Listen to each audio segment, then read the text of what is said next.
സങ്കീർത്തനം 14 1 മുതൽ 7 വരെയുള്ള വാക്യം. ദൈവമില്ല എന്ന് മൂഢൻ തന്റെ ഹൃദയത്തിൽ പറയുന്നു. അവർ വഷളന്മാരായി മ്ലേച്ഛത പ്രവർത്തിക്കുന്നു. നന്മ ചെയ്യുന്നവൻ ആരുമില്ല. ദൈവത്തെ അന്വേഷിക്കുന്ന ബുദ്ധിമാനുണ്ടോ എന്ന് കാണുവാൻ യഹോവ സ്വർഗത്തിൽ നിന്ന് മനുഷ്യപുത്രന്മാരെ നോക്കുന്നു. എല്ലാവരും വഴിതെറ്റി ഒരുപോലെ കൊള്ളരുതാത്തവരായി തീർന്നു. നന്മ ചെയ്യുന്നവനില്ല, ഒരുത്തൻ പോലുമില്ല. നീതികേട് പ്രവർത്തിക്കുന്നവർ ആരും അറിയുന്നില്ലയോ?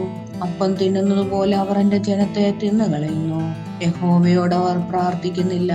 അവർ അവിടെ അത്യന്തം ഭയപ്പെട്ട്, യഹോവ നീതിമാന്മാരുടെ തലമുറയിൽ ഉണ്ടല്ലോ. നിങ്ങൾ ദരിദ്രന്റെ ആലോചനയ്ക്ക് ഭംഗം വരുത്തുന്നു.